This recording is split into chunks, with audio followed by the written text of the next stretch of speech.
Welcome back to your channel Tripitak. हम लोग आज शुरू करने जा रहे हैं वही जो स्टार्ट लिए हैं, बिहार स्पेशल सीरीज का अगला टॉपिक। ये टॉपिक ही अलग है। अभी तक जो हम पढ़ाए हैं आपका ट्राइबल रिवॉल्ट वाला हम बताएं, जिसमें हो, कोल, मुंडा, सरदारी सब बताएं।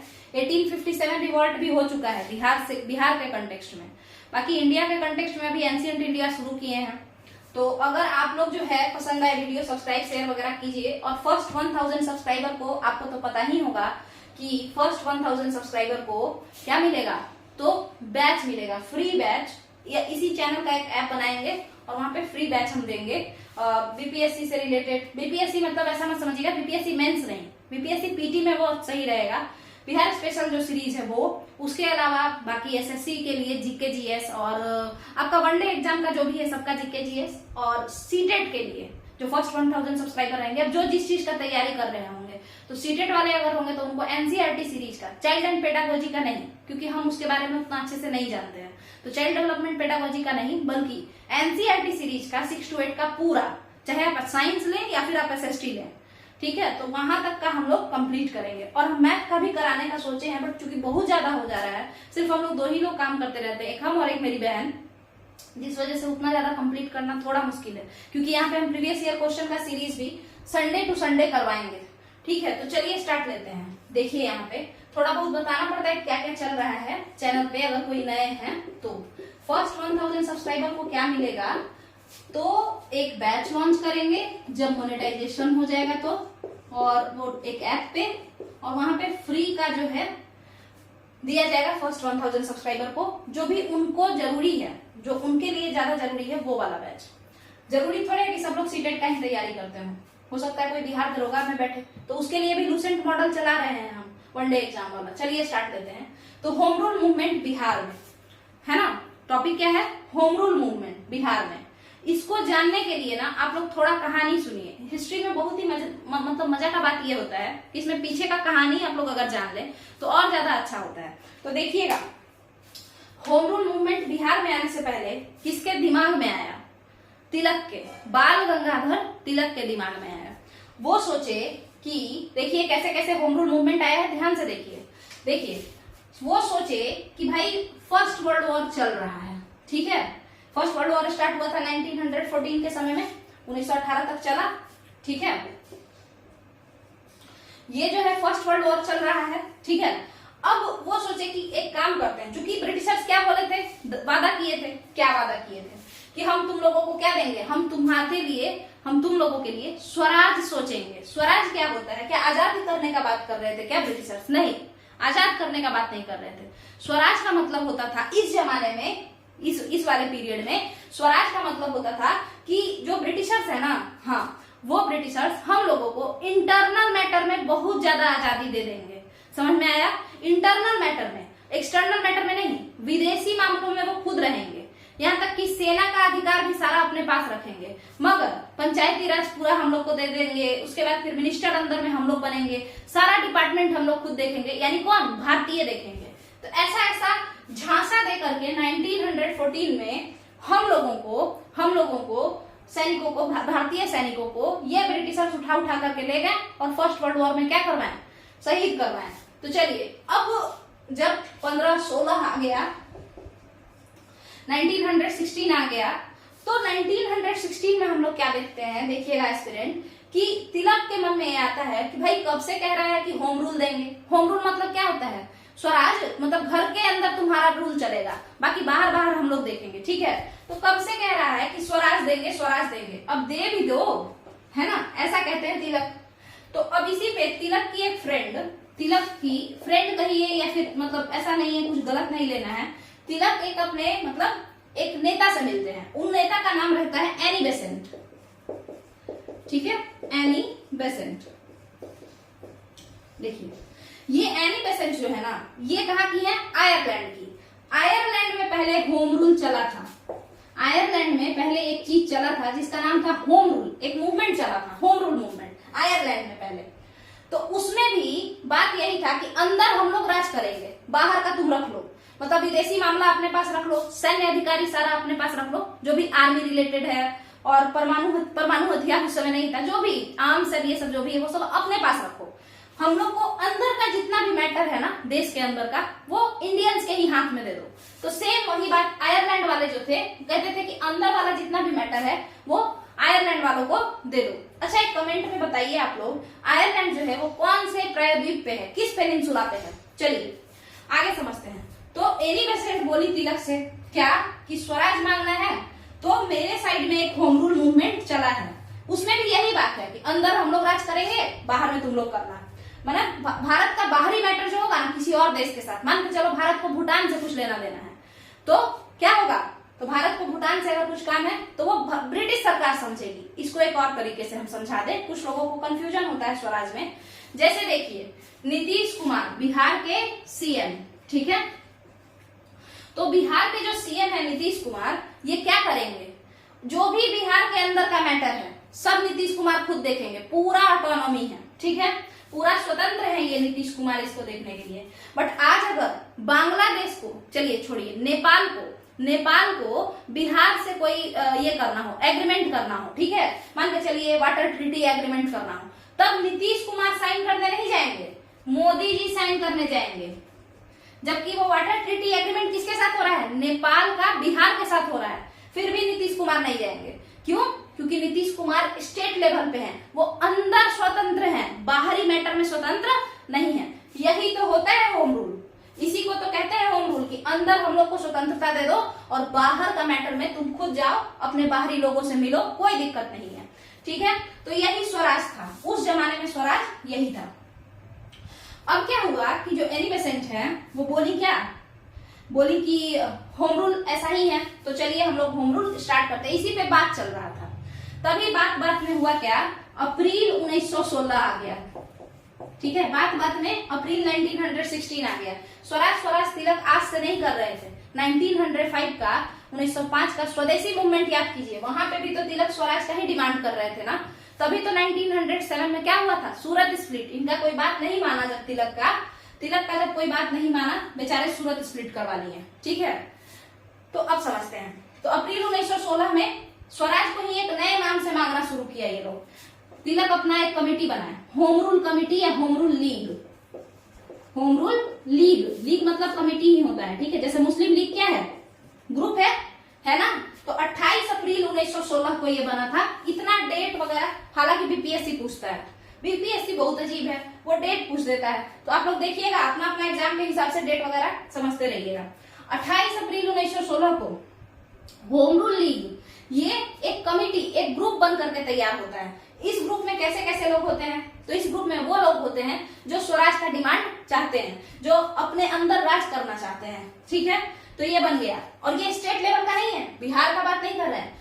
तिलक बनाया, तिलक मराठी है, चित्पावन ब्राह्मण है ये, ठीक है। चलिए अब समझिएगा, इसके बाद क्या हुआ कि ये बना कहाँ पे बताइए, तो बेलगाम अधिवेशन में, बेलगाम नहीं, बेलगाम कर्नाटक में है, ठीक है।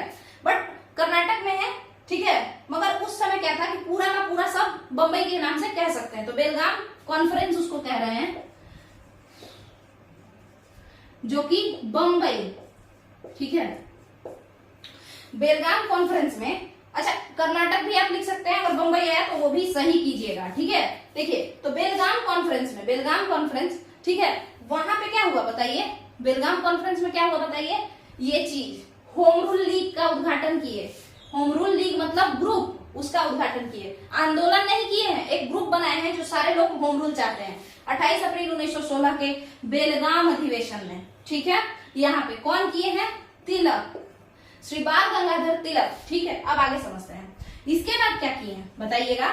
अब इनको देख करके एनी बेसेंट क्या की, सितंबर 1916 में ये भी बना ली क्या, होम रूल लीग, एक ग्रुप बनाई, होम रूल ग्रुप, ठीक है, तो उसी को होम रूल लीग कहा गया।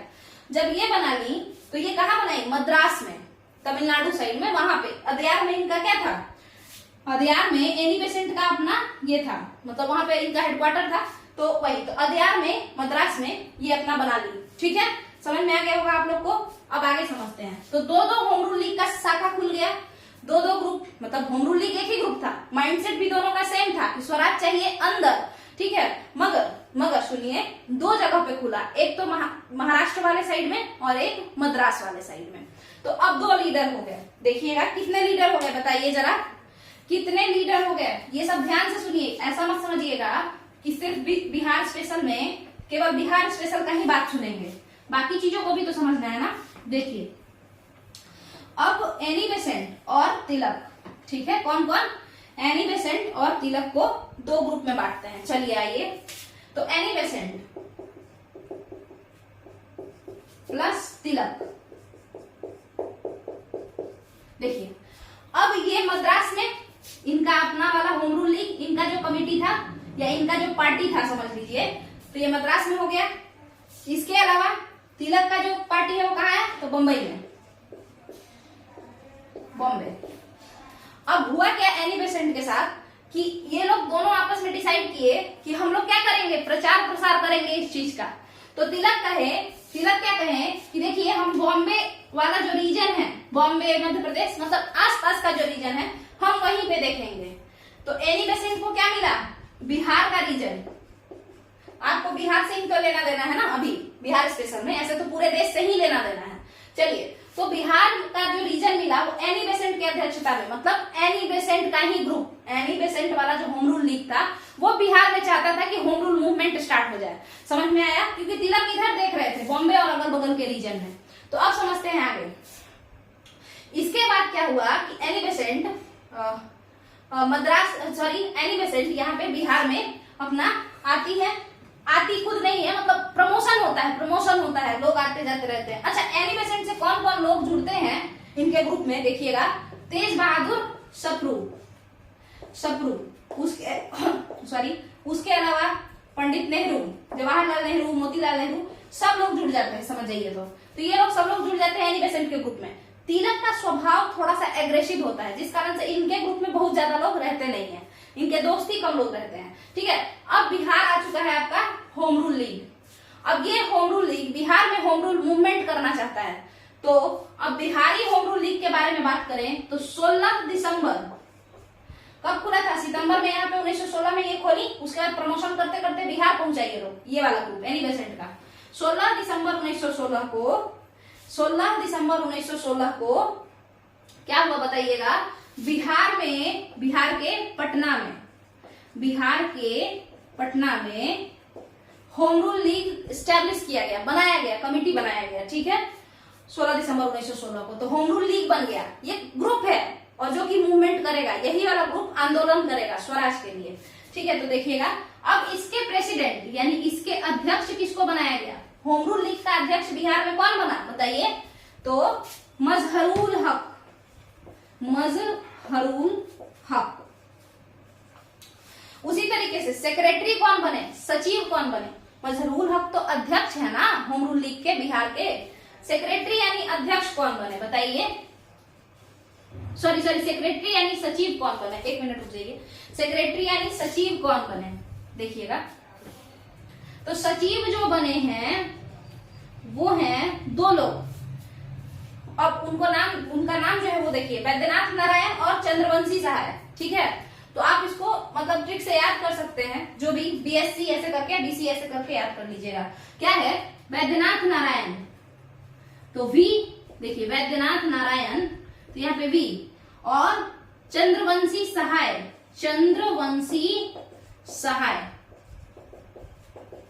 तो सी। एक वीएलसी का क्रीम आता है, ठीक है, तो वीसी, ऐसे करके याद कर लेना है। तो सचिव वैद्यनाथ नारायण, चंद्रवंशी सहाय, प्रेसिडेंट मजहरुल हक। कैसे कैसे होम रूल लीग, ये देख रहे हैं आप लोग, होम रूल मूवमेंट किस तरीके से आया। अब देखिए ये आंदोलन हुआ क्यों, अब ये भी क्वेश्चन आ सकता है। और सबसे पहले तो ये बात समझिए, मेंस में पूछेगा कि होम रूल आंदोलन हुआ क्यों, अचानक से इन लोगों को इतना गुस्सा कैसे आ गया भाई कि होम रूल आंदोलन एकदम, अभी तक बस कमिटी बनाए हैं, मूवमेंट नहीं चल रहा है, कमिटी सब जगह बंद करके तैयार है कि स्वराज मांगेंगे। एक बार ब्रिटिशर्स, क्योंकि वादा किए थे ये लोग, तो एक बार लोग जो है अपना झगड़ा वगड़ा करके खत्म करे फर्स्ट वर्ल्ड वॉर, तो उसके बाद क्या करेंगे, स्वराज मांगेंगे, ठीक है, आप समझ रहे होंगे। तो देखिएगा दिक्कत क्या हुआ होम रूल मूवमेंट में। देखिए प्रॉब्लम ये था ना कि ब्रिटिशर्स जो थे वो लोग क्या कह रहे थे कि हम देंगे क्या, स्वराज, ठीक है, पहले बोल के रहे थे स्वराज देंगे। और हम लोग मांग क्या रहे थे? स्वराज। ब्रिटिशर्स देने के लिए क्या बोले थे? स्वराज। और हम लोग मांग भी रहे थे स्वराज। मगर जब ब्रिटिशर्स 1970 में जब ब्रिटिशर्स को पता चला कि होम रूल मूवमेंट हो रहा है, जब ब्रिटिशर्स, एक मिनट रुक जाइए,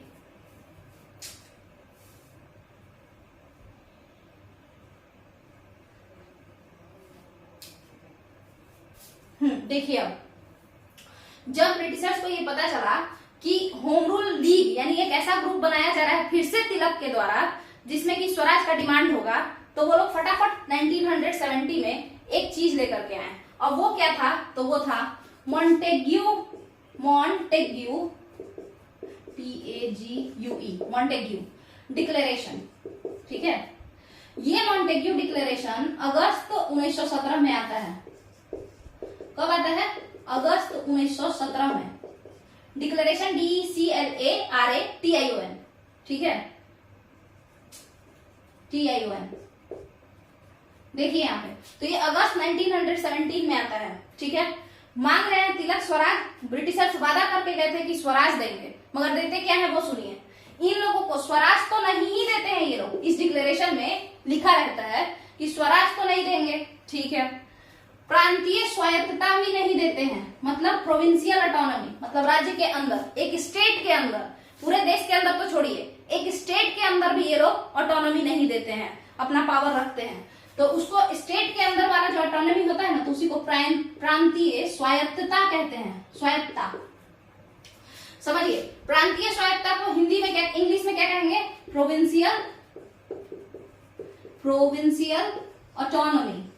ठीक है, तो ना दिया ये लोग स्वराज, ना ही दिया ये लोग प्रोविंशियल ऑटोनॉमी, मतलब पूरे देश में तो राज करने का दिया ही नहीं, अंदर में इंटरनल मैटर में।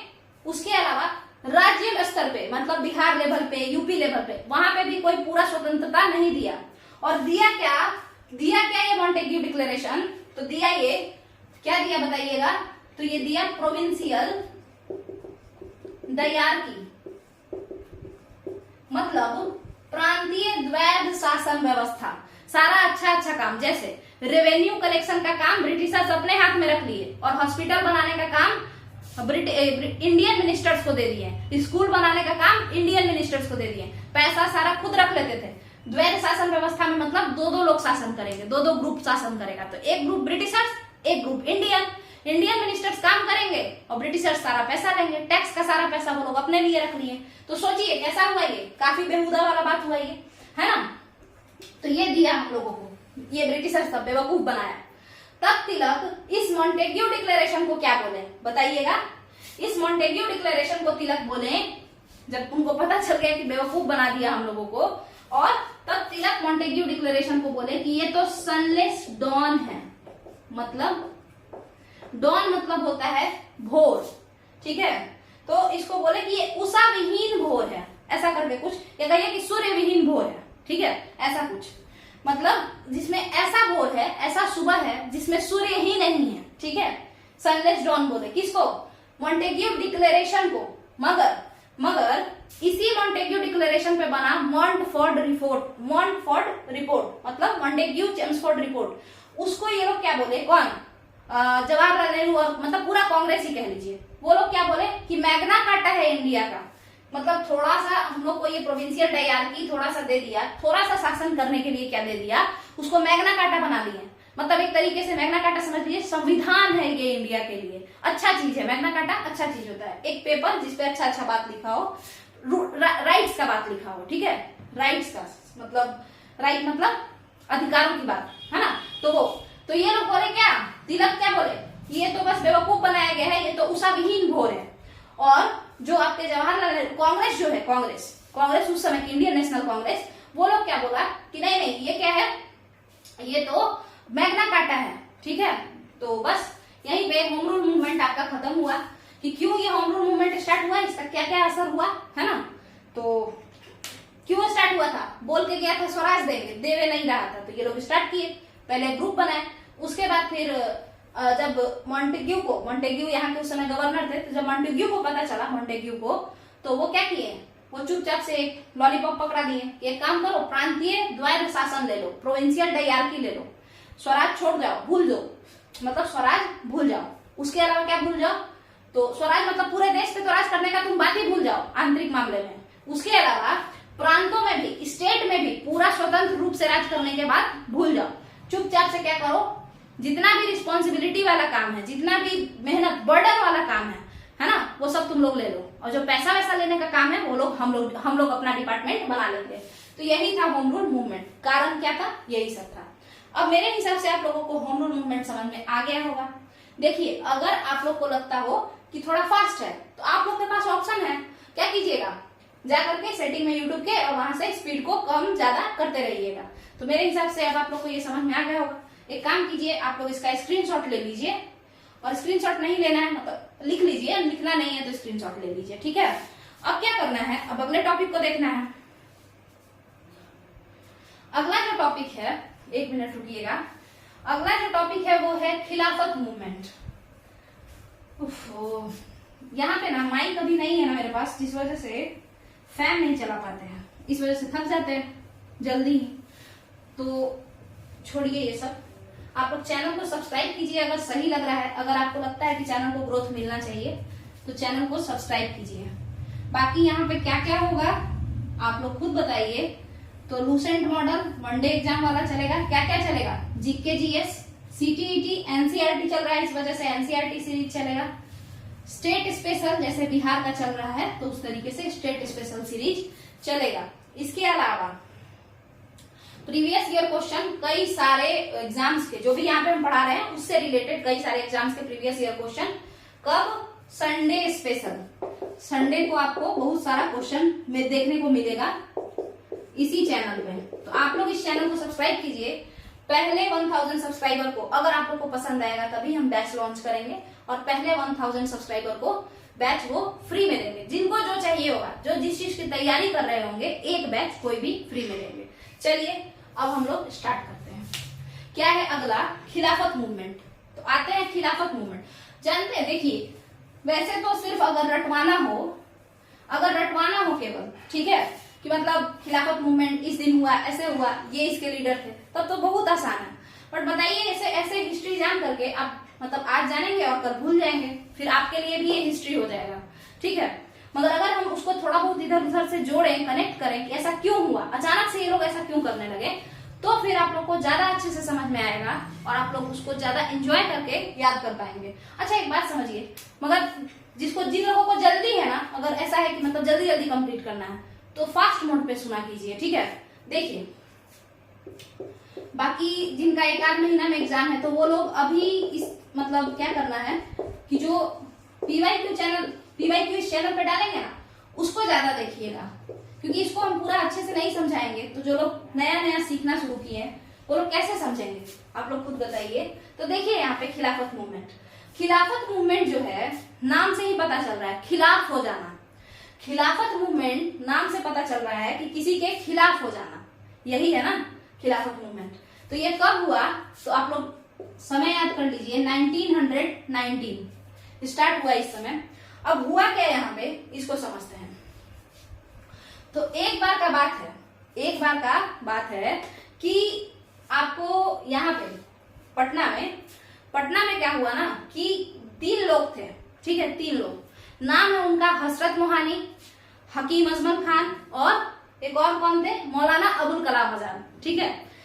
क्योंकि ये बिहार से भी रिलेटेड है, बिहार को हम लाएंगे, मगर देखिए 3 लोग थे, मौलाना अबुल कलाम आजाद, हसरत मोहानी और एक और कौन, हम अभी नाम लिए, हसरत मोहानी, मौलाना अबुल कलाम आजाद और एक और कोई अभी जस्ट थोड़ा सा मेरे ध्यान से उतर रहा है। तो वो 3 लोग थे, हकीम अजमल खान, ठीक है। तो यहाँ पे ये जो 3 लोग हैं, ये लोग खिलाफत कमेटी बनाते हैं। क्यों बनाते हैं आखिर खिलाफत कमेटी, बताइएगा। देखिए आपको थोड़ा फास्ट करके देख सकते हैं इसको, जैसा भी आपको लगे उस हिसाब से। देखिए खिलाफत कमेटी 3 लोग बनाए हैं, कौन कौन, अजमल खान,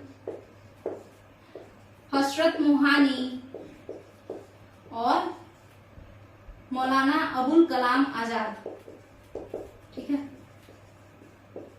अबुल कलाम आजाद। देखिए ये जो 3 लोग हैं, ये आपस में ऐसा सोचते हैं कि जो ब्रिटिश वॉर जो चल रहा है, मतलब world war, first world war, तो उसमें जो है तुर्की के साथ, क्योंकि तुर्की हारेगा, क्या होगा, तुर्की हारेगा ना अंतिम में, क्योंकि जर्मनी का पार्टी में है और ब्रिटिश इधर है। तो तुर्की का जो खलीफा है उसको जलील करेगा कौन, उसके साथ बुरा बर्ताव करेगा कौन, बताइए, ब्रिटिशर्स, यानी कि अंग्रेज। ठीक है, तो खलीफा के साथ बुरा बर्ताव करेगा ब्रिटिशर्स। तो ये एक कमिटी बनता है और इस कमिटी को 3 लोग बनाते हैं और ये तीनों का डिमांड क्या रहता है कि देखिए आप लोग मेरे खलीफा को टॉर्चर मत कीजिएगा, उनको क्या कीजिएगा, उनको इज्जत के साथ रही मतलब छोड़ दीजिएगा, और खास करके जजीरातुल अरब को तो हाथ भी मत लगाइएगा। जजीरातुल अरब क्या है, तो बस इतना समझ लीजिए कि उनका जो, जैसे हम लोग का 4 धाम होता है ना, 4 धाम हिंदुइज्म में, तो वैसे ही जजीरातुल अरब भी 2-4 प्लेस है जो कि उनके लिए रिलीजियस प्लेस है ये पूरे अरब में। तो जजीरातुल अरब को हाथ मत लगाइएगा, मतलब होली प्लेसेज ऑफ जो मुस्लिम है ना, इस्लाम, होली प्लेसेज ऑफ इस्लाम, उसको हाथ मत लगाइएगा और खलीफा को इज्जत से छोड़ दीजिएगा। ये डिमांड था इस खिलाफत कमेटी का। ठीक है, ये हो गया।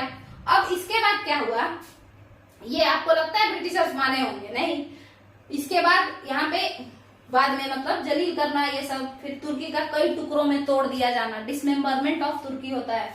ठीक है, तो ये सारी चीजों की वजह से इन लोगों में और गुस्सा हो जाता है, मतलब गुस्सा बढ़ जाता है पूरे मुसलमान कम्युनिटी में इंडिया के। ठीक है, तो अब क्या होगा बताइए, तो अब देखिएगा कि एक मौलाना कौन, मोहम्मद अली और शौकत अली, मोहम्मद अली और शौकत अली ये लोग अपना खिलाफत मूवमेंट स्टार्ट करेंगे। तो उसमें फिर आप लोग देखेंगे कि 23 नवंबर को गांधी जी से मीटिंग होगा, बोलेंगे गांधी जी की दोनों लोग मिल करके क्या करते हैं, झगड़ा स्टार्ट करते हैं, खिलाफत और असहयोग, मगर मानते नहीं है वो लोग। तो ये जो टॉपिक है खिलाफत मूवमेंट का, वो सब मौलाना अली गांधी जी से मिले, वो सब हम लोग जब खिलाफत मूवमेंट पढ़ेंगे ना तो देखेंगे। यहाँ पे हम बताएं कि कारण क्या था, तो कारण ये था कि अंग्रेज मान ही नहीं रहे थे, है ना, मतलब तुर्की हार रहा था और तुर्की अंग्रेजों के खिलाफ लड़ रहा था। तो जो यहाँ के मुसलमान थे उनको डर था कि कहीं गलती से ये खिलाफत मतलब अंग्रेज मुसलमान के हेड खलीफा को बेइज्जत ना कर दे और तुर्की को कहीं टुकड़ों में ना बांट दे, और बाद में ट्रीटी ऑफ सेवरस के तहत, ट्रीटी ऑफ सेवरस यानी सेवरस की संधि के तहत तुर्की को तोड़ा गया, जो कि मई 1920 में होगा, आप लोग देखेंगे। और उसके बाद खिलाफत आंदोलन के लिए ये लोग हाँ कर देंगे 3 जून 1920 में। गांधी जी से ये लोग मुसलमान लोग हाँ कर देंगे कि हाँ हम लोग मिलजुल करके अंग्रेजों के खिलाफ एक विद्रोह करते हैं, जिसको हम लोग असहयोग आंदोलन और खिलाफत मूवमेंट एक साथ हुआ, साथ में मिल गया। ठीक है, तो यही था। और उसके बाद ये लोग एक असहयोग आंदोलन चलाते हैं। तो वो छोड़िए, यहाँ पे जो आपका अक्टूबर 1919 में, कब, 17 अक्टूबर 1919 में क्या हुआ कि पूरे बिहार में या कहिए पूरे भारत में सभी मुसलमानों ने हड़ताल किया। सभी मुसलमानों ने क्या किया, हड़ताल किया और खिलाफत दिवस मनाया। ये इंपॉर्टेंट है ये डेट, खिलाफत दिवस। खिलाफत डे कब मनाया गया, तो ये मनाया गया, ये कब मनाया गया, खिलाफत दिवस ये मनाया गया 17 अक्टूबर 1919 को। ठीक है, अब ये सब तो चल ही रहा था। इसके बाद आप लोग देखेंगे कि नवंबर 1919 में दो जगह पे यहाँ पे एक रांची जो कि झारखंड का हुआ और एक पटना, 2 जगह पे मुसलमान लोग मिल करके हड़ताल मतलब वहां पे किए, हड़ताल का आयोजन किए। ठीक है, बैन किए अपना। एक यहाँ पे कौन थे, हसन इमाम, इनके अध्यक्षता में हड़ताल हुआ।